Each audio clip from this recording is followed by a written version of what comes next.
Back. So let me just give you a quick hand reading. Joel's going to come up and do the admin announcements and what have you, and then after that I'm coming up to do a really brief presentation, which is in here. Joel's notes are in here as well. And then Susie will be coming up after, and the rest of the material's in here, so you can follow along. So, Joel, you're on.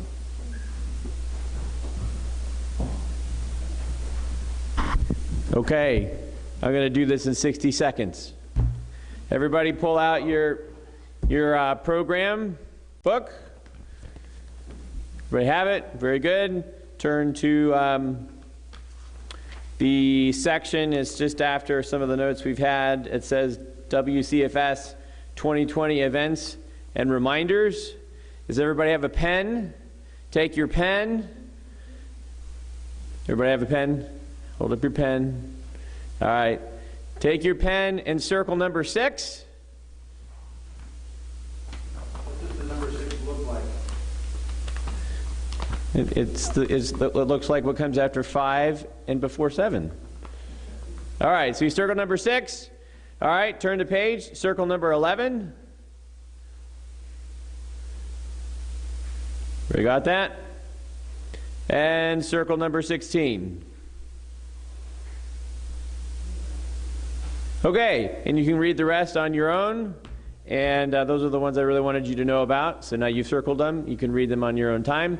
If you're live streaming, remember, if you do not let us know that you are watching a session, we don't know that you are doing that, and we will consider you absent. So if you are live streaming, please either email us or comment on the live stream page that you're watching the session. All right, with that, back to you, Gary. Well, okay.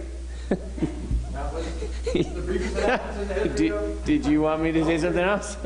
No, that's fine. Well, if you want, I can talk about the reports real briefly if you want me to do that. Yeah, do that. Okay, so Susie is going to be doing some of this in just a few minutes, but as you know, or hopefully know, we modified our records book in forms this year, primarily by adding in the second semester course registration form. And so we've been getting used to that, and we understand that that's a new animal in the zoo, and some of you are forgetting that the new animal is there. So just a reminder on that. But what we've been doing is that we know on the online forms there have been some kinks. There's been some snags in terms of how the fillable format works. I've been working on those, and hopefully by early next week they will be fixed where you're going to be able to go online and do what you've always done, which is fill out your course registration form in such a way that your subjects will carry over into your second semester course registration form, as well as the first semester report and the second semester report and the year end. So your subjects and your what you're actually doing, at least for semesters. So like imagine you have a set of first semester stuff and a set of second semester stuff, and you have year end.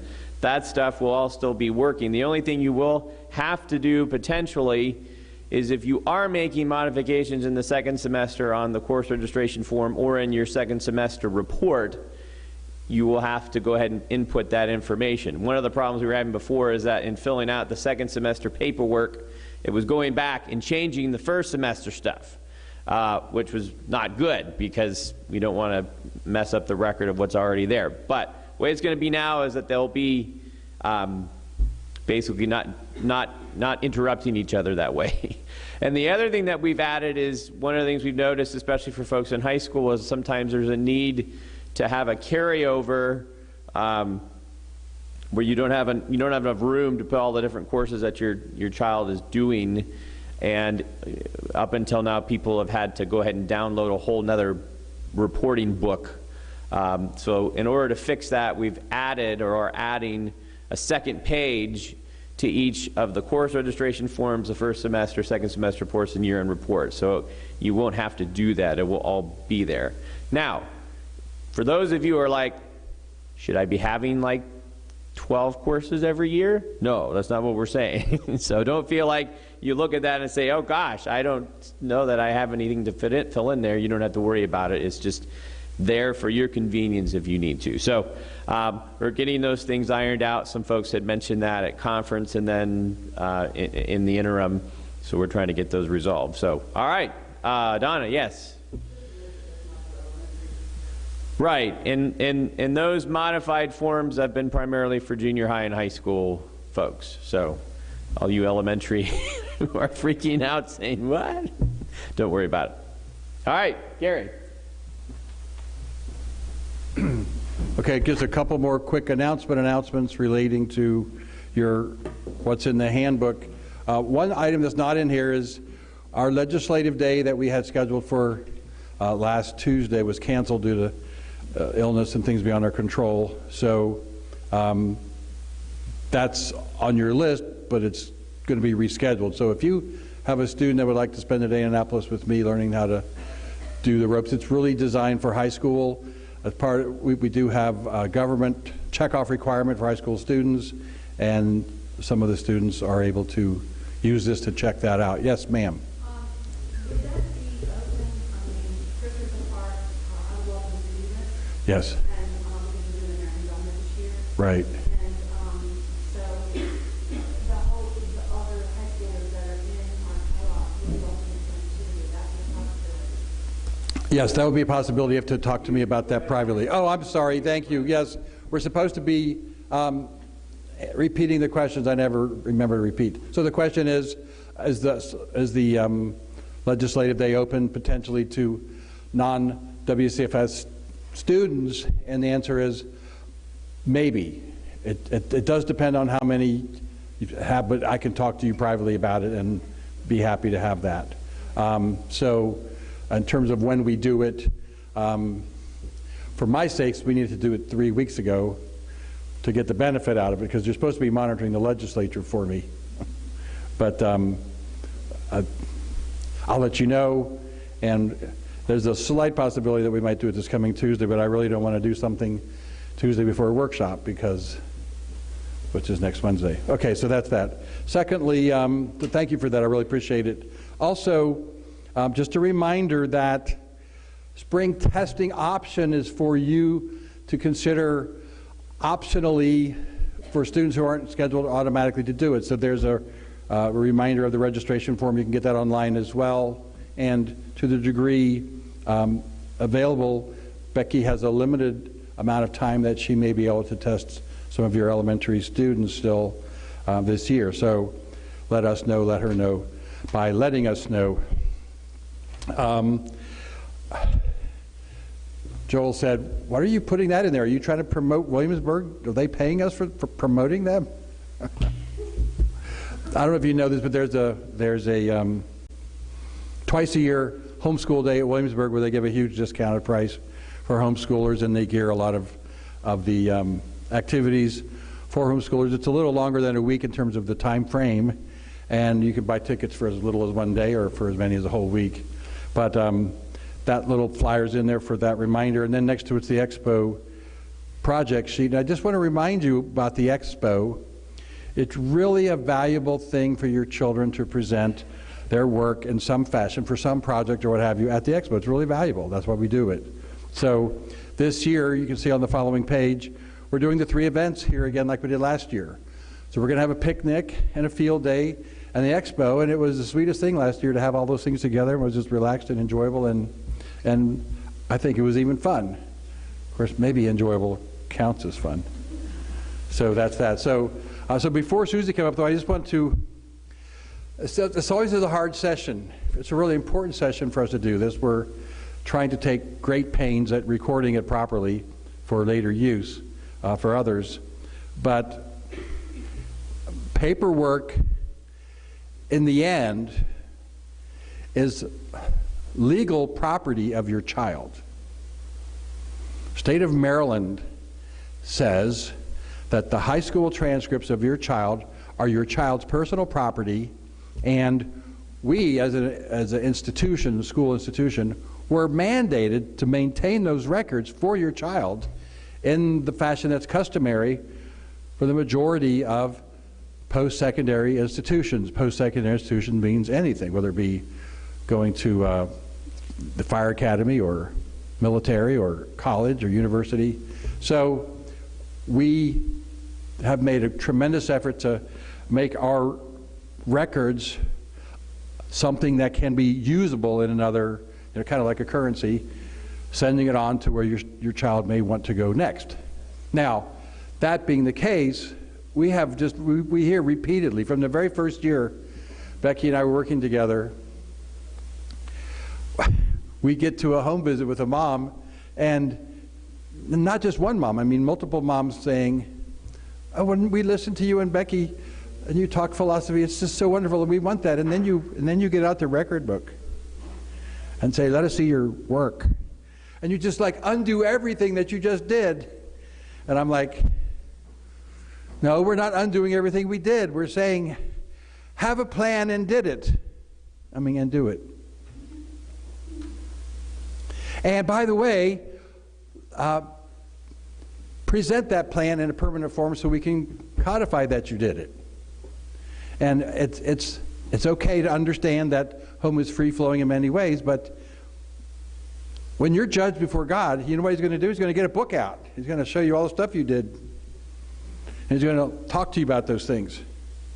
So God's record book is bigger than ours. But what we want you to understand is, if you're doing something that's useful and valuable before God, we really advise you to make it a part of your school portfolio for your child. It's part of their record, and that's what the record-keeping section is going to be all about, and we'll get to that in a minute. But just to give a little bit of philosophy before we get there, we have, back before the notation section, there's a little section. I just want to quickly go over the 4 core objectives of Walkersville. Our goal in every sense of the word is to treasure God's design for the family. When we get to heaven and we get a chance to talk about things, and if we ever would talk about your years as homeschooling, we want the worship echoing from heaven that we walked alongside you and assisted you in seeing how important and how valuable your children were, and the gift of parenting, and what an important role you had as a parent, so that you even taught your children many things. And it's not, we do err on the side of, we want you to be a parent, because there's teaching and training that comes out of parenting that if you do that right, if you do it biblically, if you do it with a spiritual heritage in mind, it's going to just fill in the blanks with everything else. So can I just tell you a little testimony? I had the worst teacher in the world when I had the biggest vision in the world. Now, I'm a brand new Christian, and I'm just voraciously consuming my Bible, and I'm reading through the book of Acts, and I discover that the Apostle Paul had a little side business. He was a tent maker. And he took that little side business and his employees, and he went into Corinth, and he set up shop. And the way the record reads, after a very brief amount of time when the shop was functioning well, he stopped working so he could go preaching around. And he had this little band of people supporting his teaching in a foreign country. That was the first support for foreign missions. And I just loved it. And I said to the Lord, Lord, I want to have that. I want to have a little trade. So I'm only finishing a sophomore in college. I quit college, and I worked for a year with a builder. Now, listen, I had no experience of any kind whatsoever, and I go to a small builder in our church, and I'm sorry, if you're a builder, I learned this the hard way, and somebody wants to come and get some help, what experience do you have? Oh, nothing. Okay, you're deciding, can I get a little bit of value out of this guy or not? So I was hired for $2 an hour from a builder as, a gopher, as the pure unadulterated labor, the guy that did everything, the guy that carried all the shingles up the ladder, put them on the roof. And nobody gave any value to me. Nobody knew that I had a vision. I had a vision of learning carpentry as a trade. And that was in my heart. And so I discovered quickly nobody could care anything about what I learned. But you know what's really, really cool? And this is why having Jesus as your focus wins the day. Because all of a sudden, I'm alive with curiosity, and I came on purpose to learn, and they're telling me to do stuff, and I learned creatively without not doing my work. I just learned how to ask questions. Oh, what are you doing? Why are you doing that? And I would ask questions. And the company had no interest in teaching me anything. I had the interest in becoming a carpenter so I could have my own trade. Biggest ambition in the world, least qualified teacher in the world. And you know what I did? I adequately learned carpentry. And now I'm looking back 47 years. And the Lord's used that skill that I learned along the way in the ministry so I could support ourselves in different ways. But it was not anybody being thoughtful. It was that desire. And so when we talk about the importance of family, I'm telling you what, you get your child's heart groomed so they're hungering after God, then everything's going to be, it's going to be two things. It's going to be a time of worship and adventure. Because learning is just uncovering everything about our Father. What he did, how he did it, why he did it. And it's thrilling. And when you have that understanding that God's so smart, the things revealed belong to us and our children forevermore. And it's the glory of a king to uncover a matter. So there's such a satisfaction, such a motivational device available to us if we're training our children to hunger and thirst after righteousness' sake by the grace of God. 4 core objectives: to lift up Christ as the foundation to family, answers to all of our children's needs, to engage and equip fathers to lead their home in school efforts, their homeschool efforts, and support their wives in the joint teaching training efforts, to encourage local church involvement in supporting families to homeschool their children, and fourthly, to provide academic guidance and educational tools, professional assistance, and home education advocacy to families around the world. Now, these are our core objectives that we try to operate and live by as a ministry. But it's exciting because it's something that God's given us to do, and we're doing it, and we're still learning, we're still growing, and we still covet your prayers night and day. But we're here for these purposes, to walk alongside you in that victory, in that process.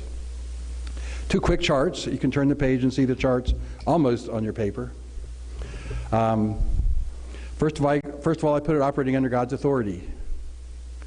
That was the original vision that I had back as a brand new Christian school teacher. You realize that God's ordained government, realize our government legally required education. And so the nature of authority in terms of how we operate as a school, we have the state requiring certain things, and so as an academy we're able to fulfill certain legal requirements. And I'm going to tell you, see that little sign there? We're having a staff meeting. Wellspring Christian Family School is using every legal requirement as an opportunity for life-giving encouragement for your family. That was sort of Joel's summary at one staff meeting of what we do, and it was like really well said. But that's what it is. It's a vision. We have a vision to take the legal gobbledygook that we were required to do and to use it as a springboard to teach life, to give vision, to give hope. And so that's the nature of our setup. But I just want you to see we're under authority. Part of that authority is delegated by the dad and the mom to us. So we're working under your authority. We're not in charge of your family. We're walking alongside you to help cover the legislative legal responsibilities, but we totally respect you. And so as Susie goes through these courses and discusses certain things, And if you hear the term NCAA core course standards, those kind of things, those aren't meant to be threatening things, and they're not meant to be other things. They're meant to be functional structures by which we collect information and store them in a record so people can understand what you did. We are not going to require you to take a core course that you don't feel your child needs to take. If you feel like your child needs to take equine biology and it needs to be out of this book, we're going to work with you on it. And we're going to present it in a way you're going to get your credit, and it'll be recorded properly so that it won't be mistaken as if we're trying to wrongfully pass it off as a core course, but we're going to work with you. And we're happy. We're not going to judge you or correct you or scold you if your whole curriculum doesn't happen to be core course according to NCAA standards. It's just that that's a place on the bar of communication with the world that we're required to use, and so we learn how to use it, and knowing how to use it gives us total liberty. And so when we go over it, we're not saying we're binding you with chains to these things. We're explaining to you, we're giving you opportunity to do these things, and this is how we present it because of the structure of the law. The other panel, support ministry under authority, and so we, got those school subjects that are on the one hand providing life skills, and on the right hand creating a Christian worldview. You have no idea how important it is for your children to come out of your home with a stable confidence of Scripture, a peaceable reflection on what they're going to do before God, and an anticipation that they might find themselves in conflict in the world around them because of the nature of spiritual warfare that exists until Jesus comes. So I love the little panel on the right. I don't know if you can read it on here. You can read it better on your, I see it's not all visible. You can read most of it on the little, under the calling. What constitutes a calling for your student, for your children? So, what constitutes a calling, you and I don't necessarily really have it. I mean, how many times have I heard grown men coming to me with their kids telling me, well, this isn't what I had in mind. I thought that if I did blank, and then I did blank, then I was going to get blank and blank. But I did my part, but I didn't get what I was expecting. Well, as Christians, we always get what we expect if we expect the Lord to order our steps. And if we treasure and value the steps that the Lord gives us. Steps of a righteous man are ordered by the Lord. Do you treasure those steps that He's ordered for you? Do you value them as uniquely personal so that you can accomplish something that God has for you, maybe nobody else? So, learning faithfulness and duty is the first step. Often it's not so much what you do, it's just learning how to be faithful in it. And part of my testimony, which you've heard before, I learned faithfulness in my duty, learning how to do dishes and vacuum and clean bathrooms. That was what I did at home. My mother taught me how, German style, to do it right. But in my early work career, those were the things that won me advancement and actually got me a job in the first place.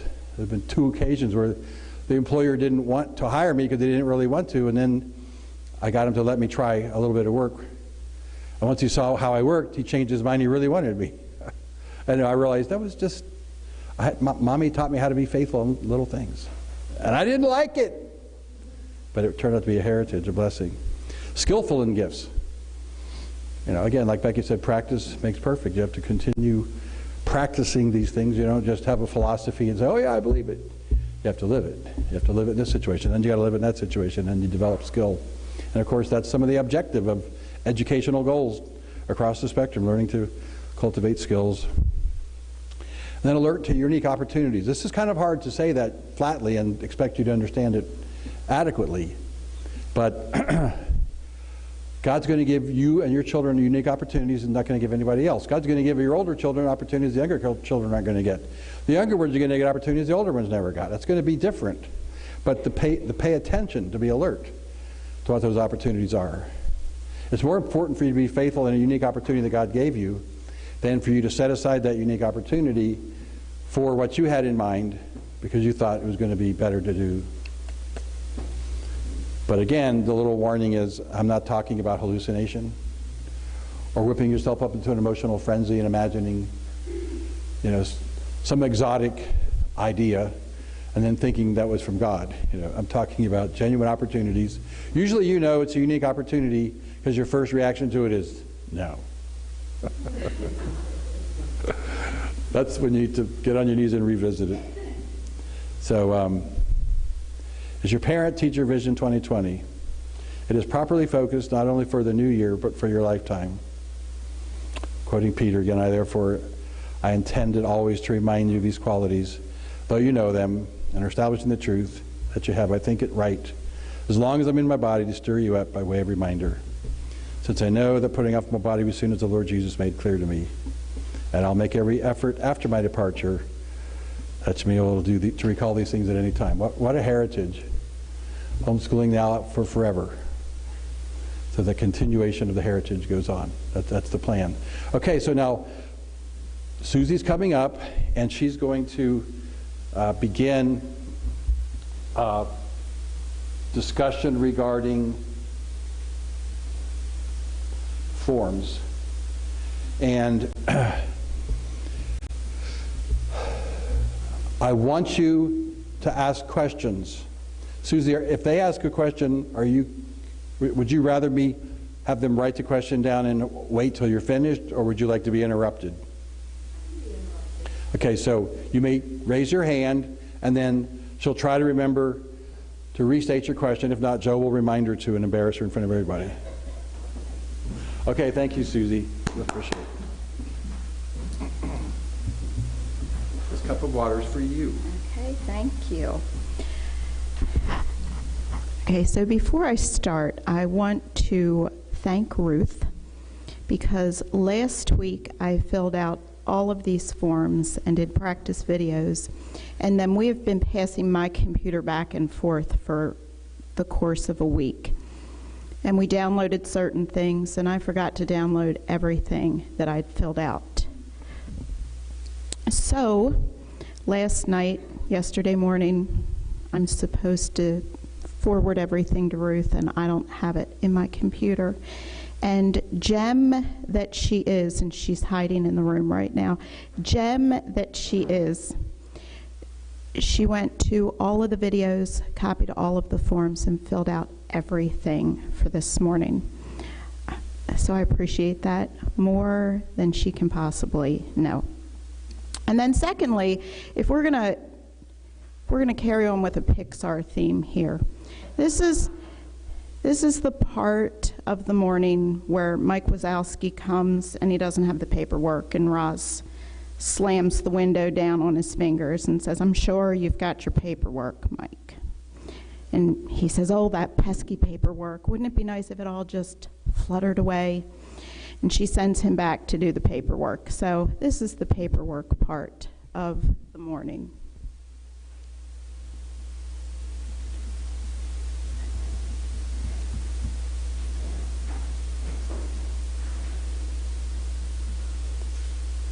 Okay, so briefly, just very briefly, and I filled out everything in terms of a high schooler. And I filled it out in terms of a 12th grader. So this isn't quite the same as if you have an elementary school student.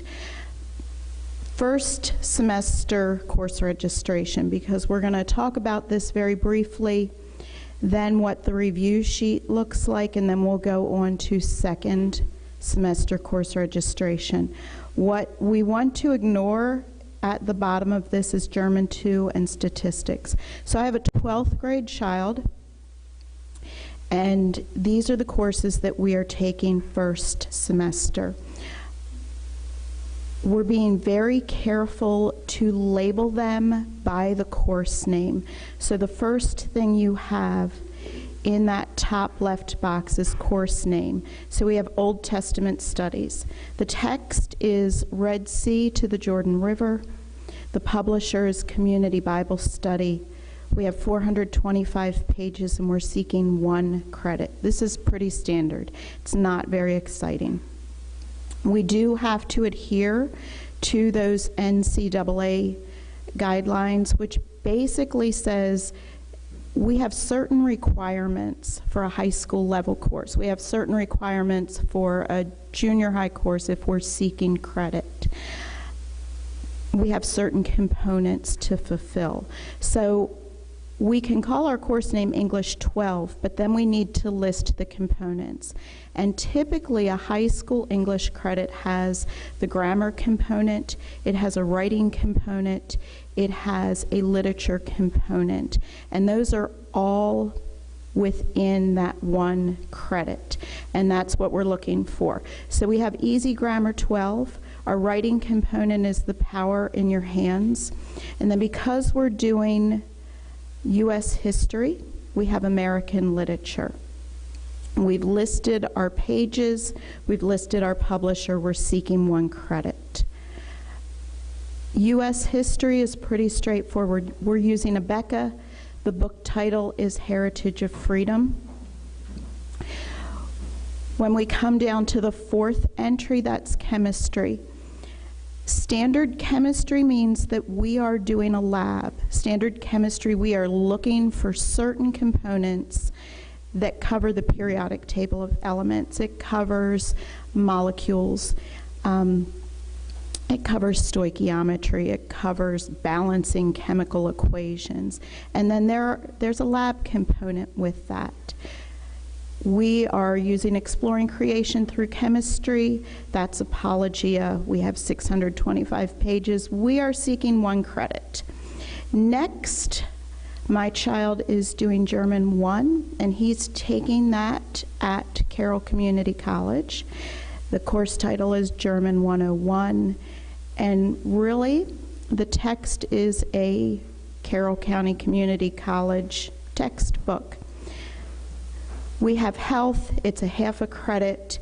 We have work, study, and Christian service. German 2 and statistics filled in when I filled in second semester. So it went back and it filled in the first semester retroactively. So now I'm going to go through.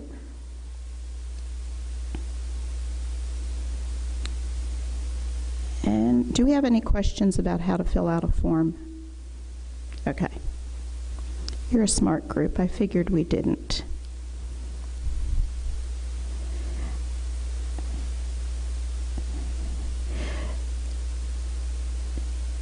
It's mid-year. We're all doing our first semester portfolio reviews, so we want to come with our information in hand. And this is the high school semester progress report. It is completed by me or by you. So this is Joshua's first semester progress report for his portfolio review. So where are we?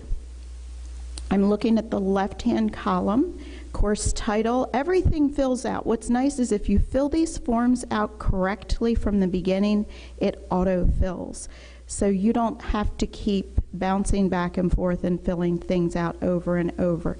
So everything in the left column has filled out because of my course registration form. The student info has filled out completely because I filled out that first page in the handbook or in the registration forms. Old Testament studies, what have we done so far? We've covered the book of Exodus, which is the life of Moses, Moses before Pharaoh, the Passover, the Exodus, and the 10 plagues. We need a summary. You're not going to fit everything that you've done in this box, but a solid summary. What's nice is the more you type, the font gets smaller and you can fit more into that box. Community Bible study, it's 2 books for this study, so we have finished book 1, we've finished 225 pages. His grade is an A. Of course, I'm going to bring book 1 to my portfolio review so that WCFS staff can validate that we've actually done this. English, we've covered parts of speech and punctuation that pertain to writing, editing. With writing, we've done a persuasive literary analysis, descriptive writings, So far, we've read The Scarlet Letter, The Crucible, Amos, Fortune-Free Man, Carry On, Mr. Bowditch, and The Life of Sleepy Hollow. QSUs are pages completed. I've put that we've covered approximately 1,200 pages. We've done half of our Easy Grammar book and half of the writing book, and we've read 6 novels so far. And again, I'm bringing all of that work to the portfolio review so that staff can double check to make sure.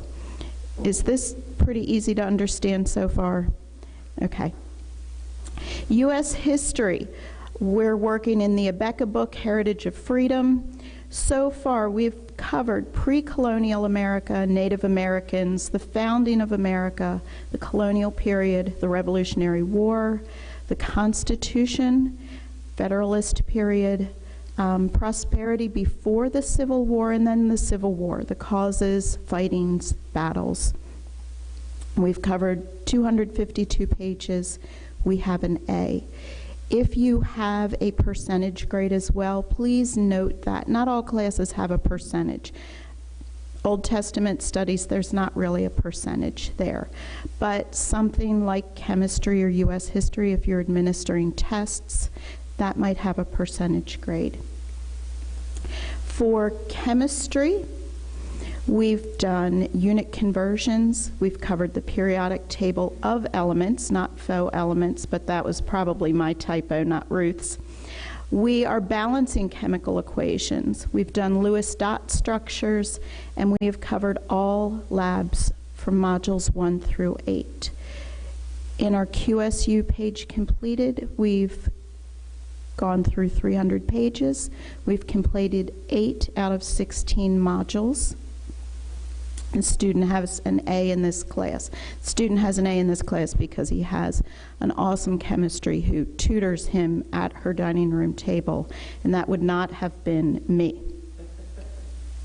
German 1.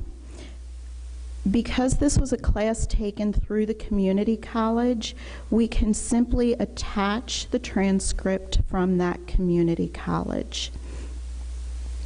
We always brought in the work for portfolio reviews. It's not necessary, but the community college will issue the grade and the grade report.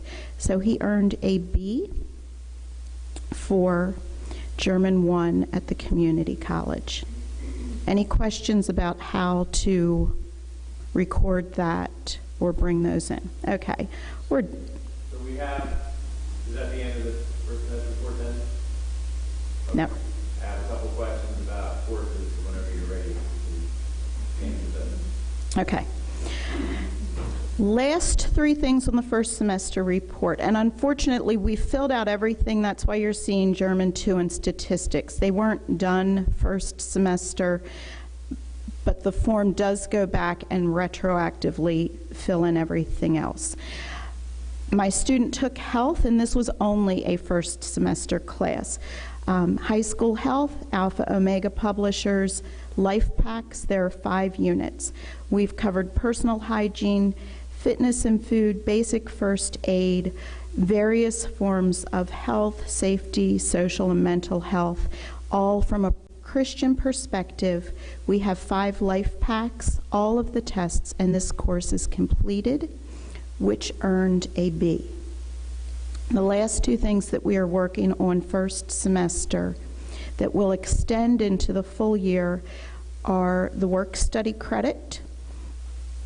He is cleaning weekly. He's cleaning at Hilltop Assembly of God. And I have an example of how to fill out one of those forms as well. So what has he learned? What content has he learned? He's learned time management as it pertains to cleaning the church. He mops, he vacuums, he empties all of the trash, and he's learning how to clean the bathrooms. We have 75 hours complete so far. We have a QSU log between his parents that oversee that experience and the pastor. He's got a B because there's room for improvement there. Christian service, he does that at Community Bible Study. So we've completed 30 hours so far. His duties include setting up the toys, snacks, and crafts before CBS for the preschool program. He greets for 20 minutes, and then he helps the preschool teachers clean up and put away all materials at the end of CBS. His overseer for that thinks he walks on water, so she gives him an A++ every year for that. So are there any questions about what needs to be on the first semester progress report? What's something you don't want to see? Something we don't want to see, we don't want to see blanks. So in this middle section where it says content covered, we don't want to see blanks. We don't want to see portfolio. We don't want to see U.S. history. For U.S. history, we studied the history of the United States. Well, yes, that's the course title, so you did study the history of the United States. What have you studied so far? We do want to be specific in that middle content covered section. The other thing we don't want to see are blanks in the QSU or pages completed. If you simply put the student has earned 60 QSUs and half complete, that doesn't tell us enough. That tells us you're halfway through, but how are you defining halfway through? We need specifics there. How many pages, how many books, how many life packs, how many hours? What proof do you have to back that up? If I have a parent showing up for a review with me and they're telling me that they've completed 90 pages of easy grammar, then I'm going to look in that easy grammar book to make sure they've completed 90 pages of easy grammar. If they simply put 60 QSUs, but it's clearly not 60 QSUs, then we need to adjust. It's vague. So the more specific, the more detailed your progress report is, the better your record keeping. Any other questions? We have a couple questions from our live stream folks relating to, one is how you list courses for science. The question is, if you are doing a science course with a lab, you note it as with a lab on the course registration, or if you're doing a science course without a lab, you note it as without a lab. Okay, so the question is, how do we list science classes on the course title registration form? It is best always to specify whether the course has a lab or does not have a lab.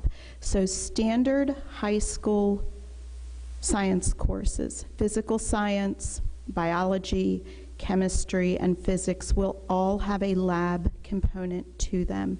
So you do want to list with a lab. You can do all of those classes without the lab, but you must list, you must specify that you are not completing the lab. From an experience with a student in the Westminster program, that does matter. I had a student who completed high school biology but did not do the labs, and we had to list it on her transcript as biology without the lab.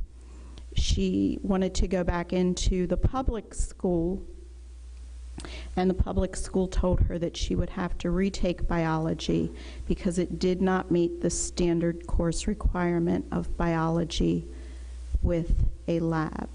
Now, there are high school science classes that don't have a lab, but you would list that. Does that answer the question? Yeah, and I would just add, the reason for that, what Susie just said, is it goes back to those rigor rules and those expectations of colleges that are looking at transcripts. And if you say that you completed biology, and it says biology on the transcript, there's an automatic assumption that you did lab as part of that course.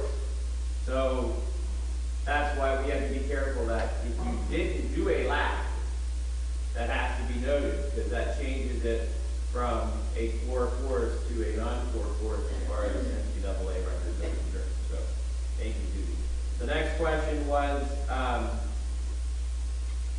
what if you are, for instance, you mentioned the 3 components to English, and one of them being a literature requirement. What if you're using a curriculum like Sunlight or other very heavy literature-based curriculum where you might be reading literature for different elements? So, for instance, Sunlight, you have books you're reading for Bible, books you're reading for history, books you're reading for literature.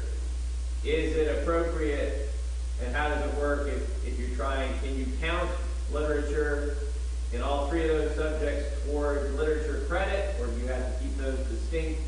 And how do you register that on your course? Okay, so the question is, if you are using a curriculum such as Sunlight, and there are others, Tapestry of Grace is another one, that are literature rich. And in all honesty, that's what we used. So we had literature components that spread across 3 different subject areas. We had just our standard literature for English, we had literature for Bible, and we had literature for history as well.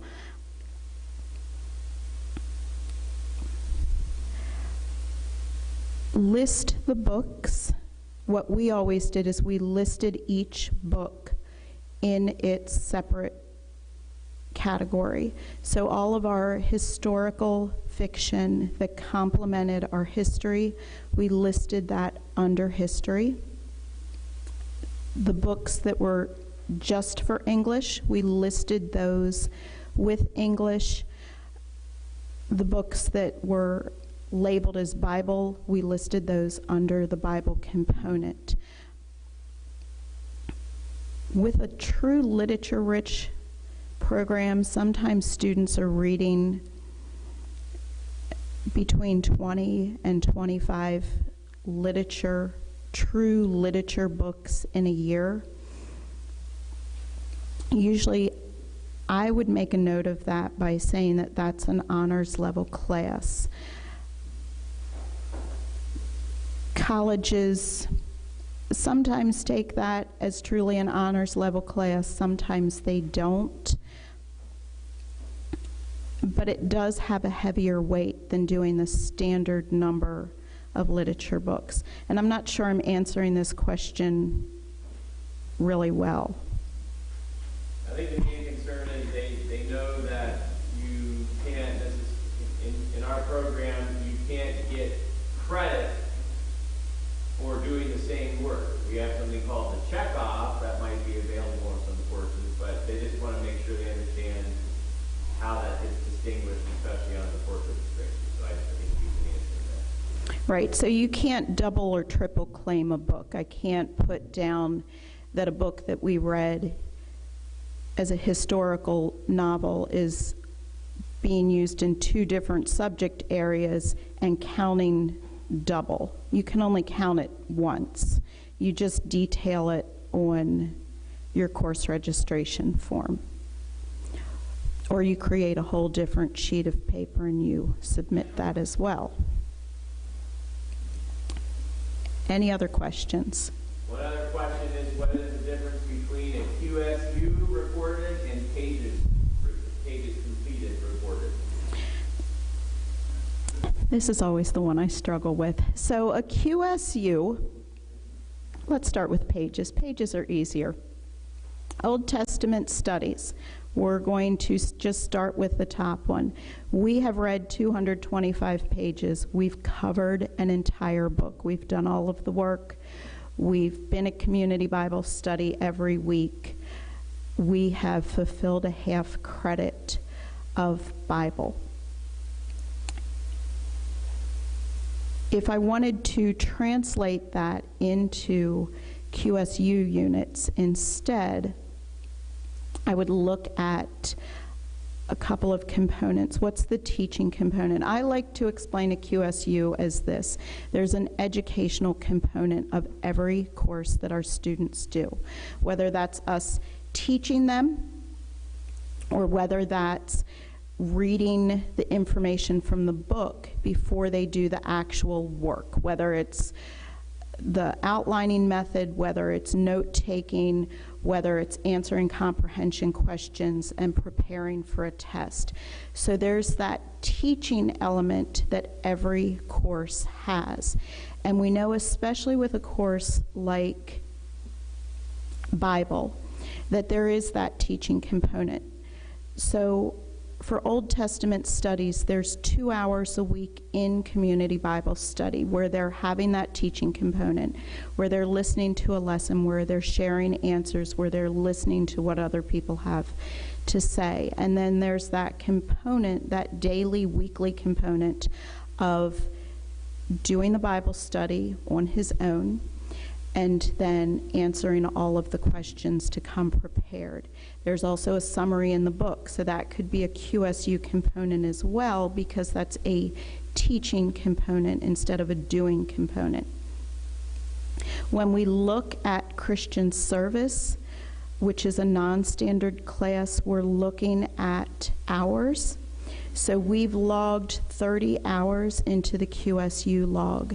And a non-standard class like Christian service or phys ed would be measured entirely by hours, entirely by the number of hours that we have worked in this class. So Joshua's only trying to earn a half a credit of Christian service this particular year.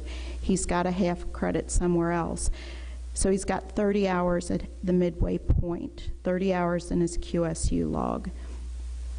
So we are halfway to that half credit. Does that answer it? Okay, good. Any other questions? Okay, so are we clear on the first semester progress report? Any other questions? Super.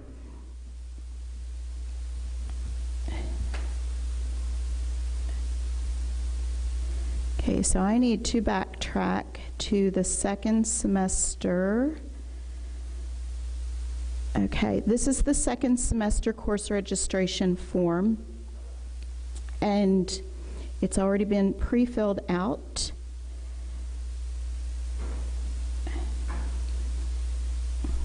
Except that a couple things have shifted, but that's okay. Second semester, this is really important when you fill out this form. For Joshua, health is completed. So he has completed health for the year. But we don't want to delete the health credit to put something else in its place. We want to leave health on the second semester form because that goes into his final record for the year. So that's what Joel was talking about, that we've opened up some more pages to put additional things on the form. What we've added second semester is German 2. He's taking that at Carroll Community College. The course title is German 102. We've also added statistics. He's taking that at Carroll Community College as well. It's Math 113. And again, Carroll Community College is the issuer of both of those books. So we've added those, but as you saw in the first semester course registration, it will go back and fill that out for the final record. The most important thing when you fill out second semester, don't delete first semester classes because they will disappear from the record entirely. Are there questions about that? Okay, I have just a couple of minutes. And I have filled out, even though they're not on the course registrations, but I've just filled them out to make it a little clear, a little more clear, a non-standard course description form. So I've filled out 2. The first one is phys ed, and what's nice is when you fill out one, it doesn't drop into all the others. You can just do one at a time, and you don't have to think what have I done? So Josh was doing phys ed this year. He wants a full credit for it. Student information is already filled out. Textbooks, we don't have a textbook for this, it's phys ed. QSU log required, we are looking at a minimum of 120 hours because it's phys ed and we want a full credit. So part 1, what content will be taught? Since it's phys ed, everything's active. So he will be participating in outdoor soccer through CHE, which is Christian Home Educators. That's his fall component. He will be participating in indoor soccer through Carroll Indoor Sports. That's the winter component. He will be doing conditioning independently and training for both soccer and baseball. That's ongoing throughout the year.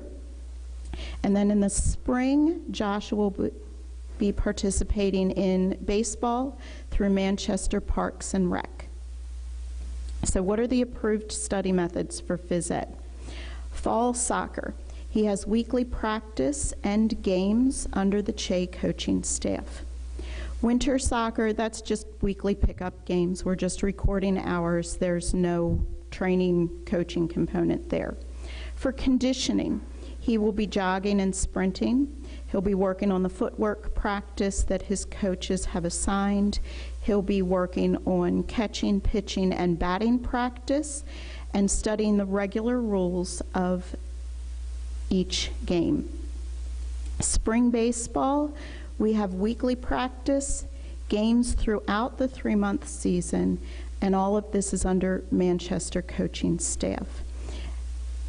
Phys ed's always the hard one because we say we do it and we don't really have any proof that we did it except the QSU log.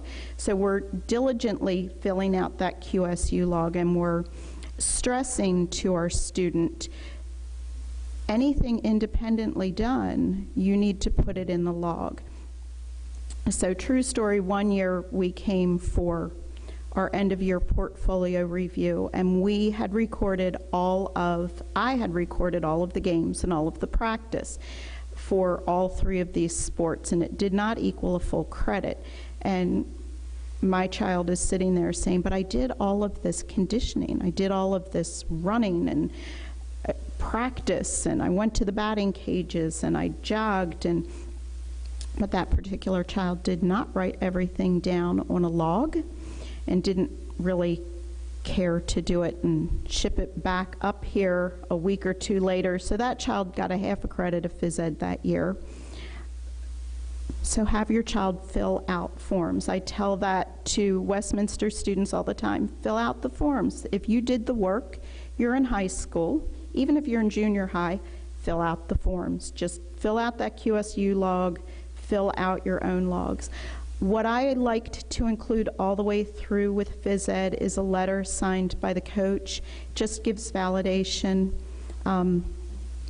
Team pictures are always good too, but I always had the coach just sign a quick letter to say, yes, Joshua Davis participated in all of these sports. So any question about a non-standard, non-text form? Okay, good. Then I think just one more form, unless we have any other questions. So I filled out a second non-standard course description form that actually has a text. And this is a computer programming course. And the name of the text is Computer Science Pure and Simple. It is published by Motherboard Books. It has 32 chapters, which are also 32 projects. And we would like to earn 1 credit through this.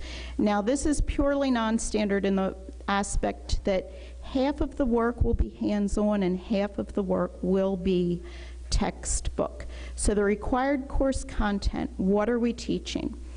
We are teaching basic computer programming and game creation. The approved study methods. Josh will be doing computer programming through Logo using microworlds. He will be working with input and variables in his computer programming and his game programming.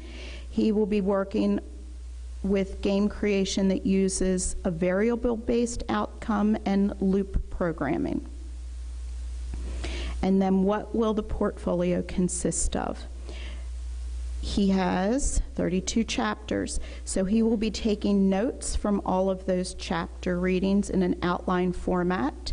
The book does come with tests and quizzes, and he will be completing those as well. And then he will have a variety of finished computer programs that he will either bring on his own laptop or bring on a flash drive as proof that he's completed those things. And the last thing that he will have for that is a QSU log of hours that he spent doing the actual computer programming.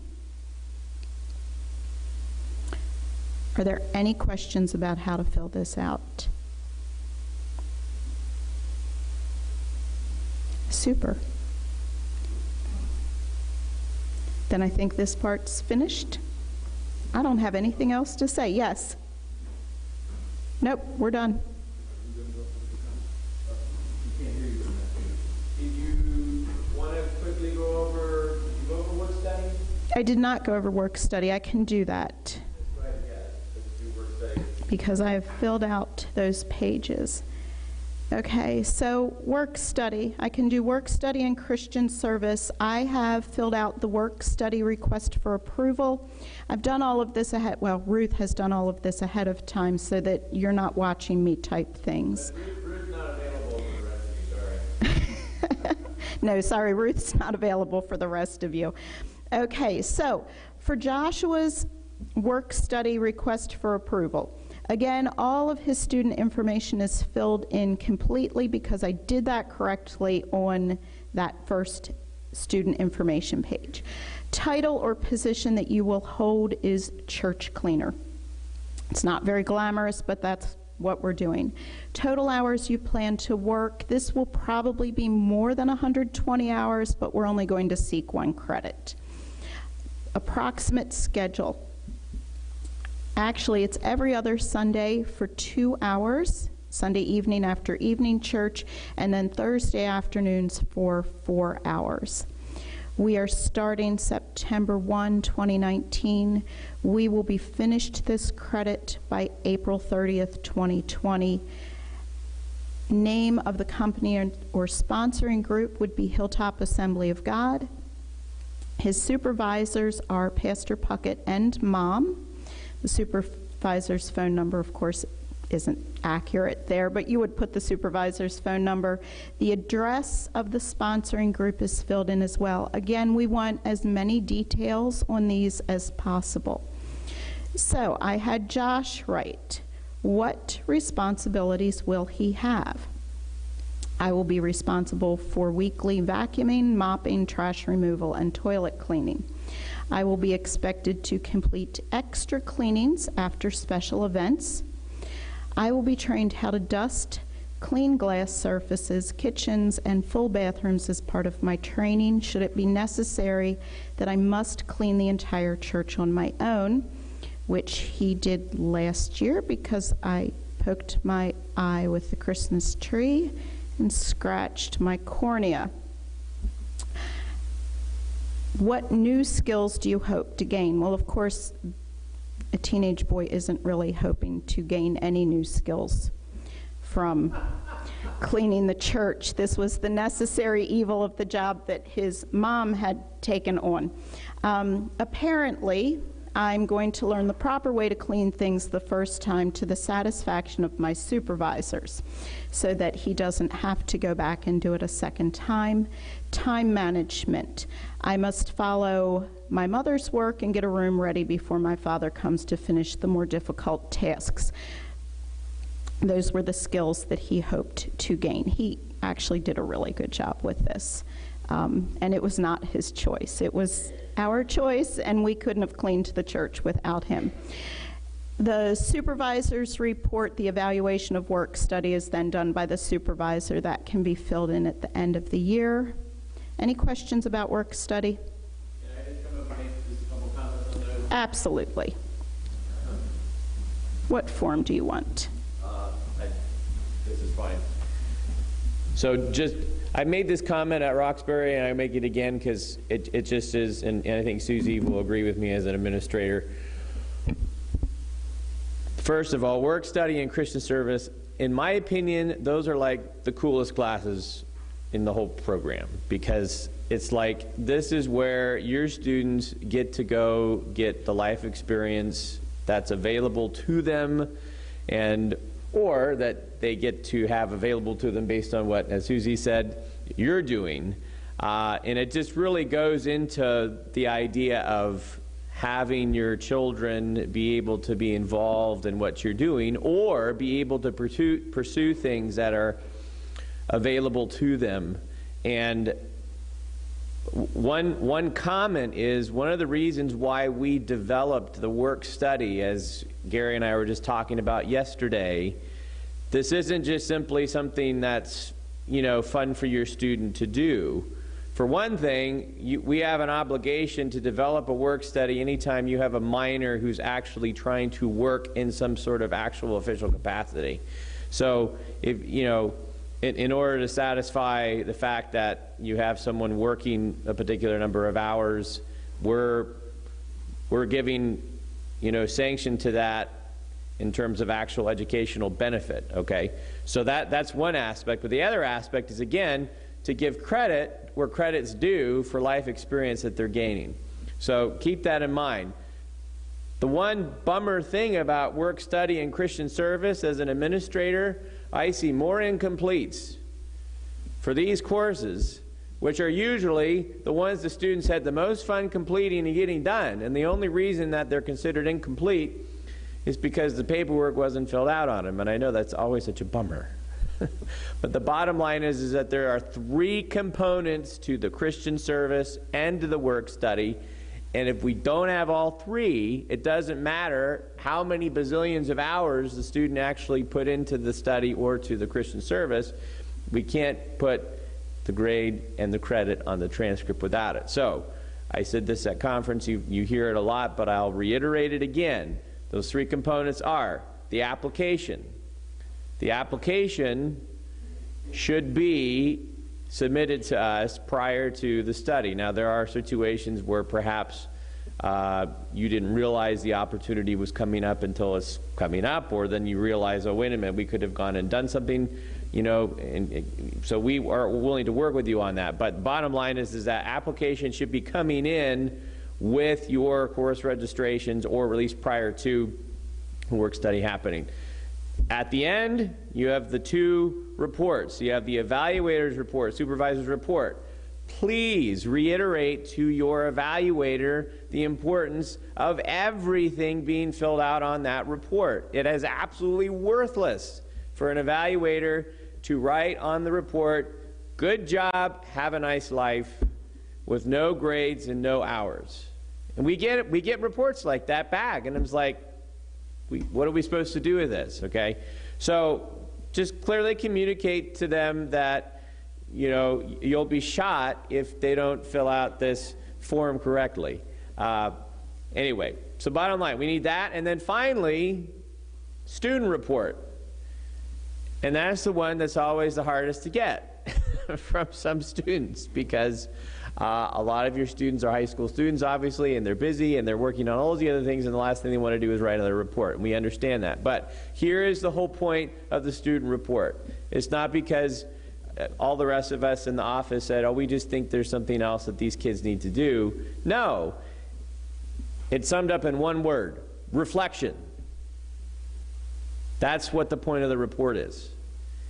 We want you as a student, we want your students to think about, what did I gain? What did I learn? How was I challenged? How am I going to take my experience with me into life? And by the way, some of your students will have similar work studies and Christian services throughout high school. And we don't have a problem with that, except the reflective part is, okay, what are the new skills that I'm going to be gaining and learning this year?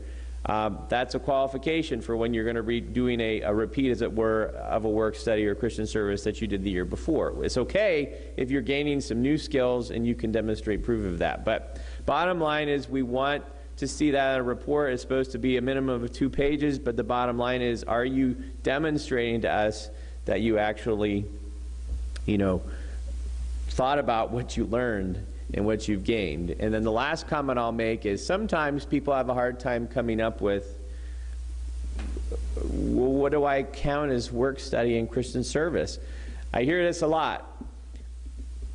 I have a student who's a real introvert.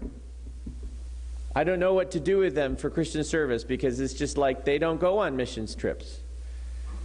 They don't do this and they don't do that. Christian service, first of all, and with any of these things, you have a high school handbook, refer to it. And we have, and sometimes we don't remind you to do that enough. It's available there for you. A lot of stuff that we talk about is there, and you can look through it and read it. But just a reminder, in the high school handbook, we give a really good summary of the heart behind Christian service and the heart behind work study. And in some ways, the sky is the limit in terms of the creative way that you can say, okay, my student has these particular needs, and this is how they are, and this is what we need to do. Probably one of my my favorite examples of someone who's creative with Christian service was this particular student had some challenges in terms of some of the things that he had. He was on the autism spectrum, and dealing with people was difficult for him. But as it happened, his mom was in a situation where she was indisposed for several months in the family, where she, because of sickness and surgery that she had to have done, was not able to carry out responsibilities that normally mom would be able to carry out.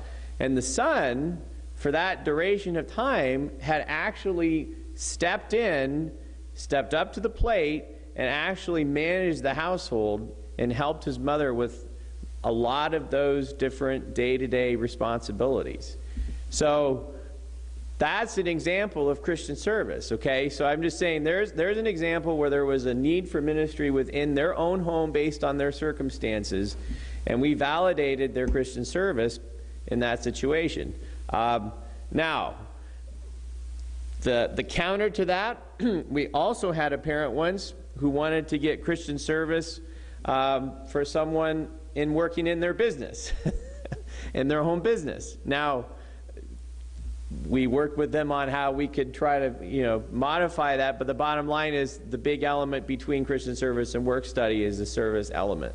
And generally speaking, Christian service is going to be more of a volunteer-based idea, and work study may or may not be. It could be actually paid or not, but anyway, so I've become kind of passionate about work study and Christian service because they are such neat opportunities, and it goes to the heart of who we are. And I'll also say this, one last comment. Your student will be helped. Maybe not, we put this stuff on your academic transcript, but there'll be other ways where they can present community involvement, and the fact that people will look at a resume. It may actually go on a resume. We'll put it on your transcript for credit, but a resume, saying, yeah, this is how I spent my time as a high school student in these sorts of things. And a lot of those things will help, with later ambitions. So